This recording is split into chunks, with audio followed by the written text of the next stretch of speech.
In our first reading today, the prophet Zephaniah tells the people of Israel, and he tells you and me, seek the Lord, seek justice and humility, and do no wrong.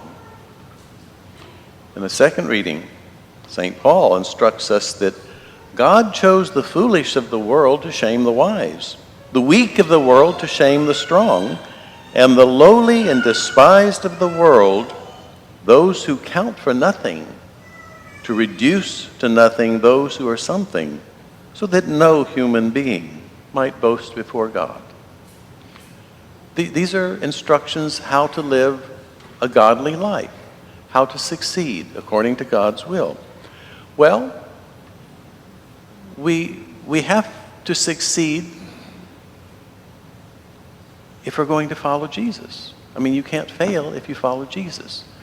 But how do we succeed? What is our modus operandi? How do we do this? It's something that we develop throughout our lives. Think of an infant, a newborn infant. Okay, you bring this helpless baby into your home, and within hours or days, who's the boss? The baby. The baby is running the show. The baby tells you when to feed him, when to change him, when to pay attention to him, when to leave him alone, right? You may have all kinds of college degrees. You may be able to run a refinery and keep producing petroleum, producing gas without blowing up. I mean, you're skillful, you're clever, you're running your lives and keeping the world going, and the baby's running yours. How? They laugh, they gurgle, they open those eyes so big, and your heart melts, and you take care of that baby. That baby is running you, right? Well, babies grow up into children. So babies are still learning how to handle mom and dad. Now they're learning to deal with brothers and sisters, and they're in school. So now they have mom and dad at home. They have teachers and cafeteria workers and janitors and staff members. They have to figure them out and get what they want from them. And they have all these other students, not brothers and sisters now. Well, I want to be friends with these people. What do I have to do to be friends with these people? And I want those people to like me, so how can I please them? What do I have to do for them? All this calculating is going on, right? And then nature hits us upside the head with hormones, and we become adolescents. And now we have to belong to this group. I just have to be part of them, the important people on campus. How can I get you to accept me? What do I have to do? And oh, the most beautiful girl in the world, how can I get her to pay attention to me? We get romantic concerns, and how do we succeed in our romantic quests?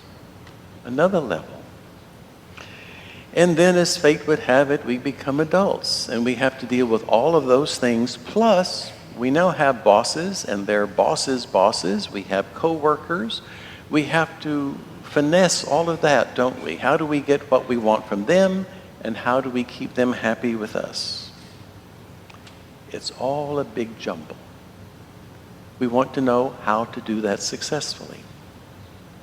Well, today in the gospel, we have the Beatitudes. This is what Jesus is telling you and me. You follow this, you will be successful in my eyes. But we also know, since most of us are realists here, the world has ways of succeeding. Right? So what I want to do is conclude the homily, although it won't be over with for hours yet, by reading the Beatitudes. I'm going to repeat each one of the Beatitudes that Jesus gave us. And then I'm going to tell you what the world says, okay? So you listen to this. You listen to what Jesus says, And then you listen to what the world says and ask yourself, which one am I following? Jesus said, "Blessed are the poor in spirit, for theirs is the kingdom of heaven." The world says, "Blessed are those who are proud and arrogant and full of themselves, for they will get what they want." Jesus says, "Blessed are they who mourn, for they will be comforted." The world says, "Blessed are those who do not care about others, but only for themselves." They're focused. Jesus says, "Blessed are the meek, for they will inherit the land."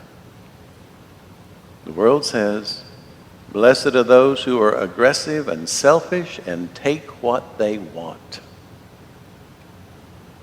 Jesus says, "Blessed are they who hunger and thirst for righteousness, for they will be satisfied." The world says, "Blessed are those who use the law and power to take what they want, for they are winners." Jesus says, "Blessed are the merciful, for they will be shown mercy." And the world says, "Blessed are those who do not forgive or forget, but get even. They are the strong ones." Jesus says, "Blessed are the clean of heart, for they will see God." The world says, "Blessed are those who use others for their own pleasure and profit, for they do not let other people's feelings get in their way." Jesus says, "Blessed are the peacemakers, for they will be called children of God." The world says, "Blessed are those who are troublemakers, who glory in argument and controversy, but they get ahead by spreading doubt, confusion, and fear." Jesus says, "Blessed are they who are persecuted for the sake of righteousness, for theirs is the kingdom of heaven." The world says, "Blessed are those who are bullies, manipulating the poor and the weak and taking advantage of them, but they don't care about anyone but themselves." Jesus says, "Blessed are you when they insult you and persecute you and utter every kind of evil against you falsely because of me. Rejoice and be glad, for your reward in heaven will be great."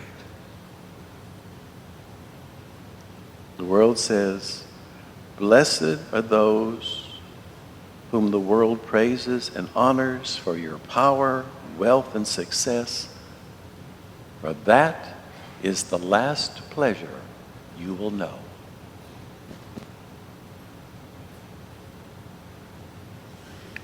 St. Paul reminds us, God chose the foolish of the world to shame the wise, and God chose the weak of the world to shame the strong.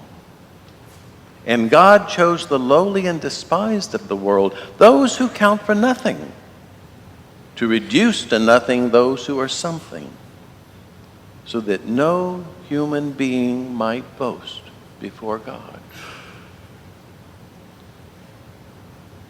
It is due to our God who made us, helpless little babies who become who and what we are at this moment.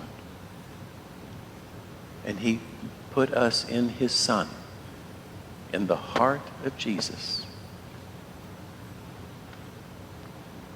And it was Jesus who became for us wisdom from God. Whom are we going to follow?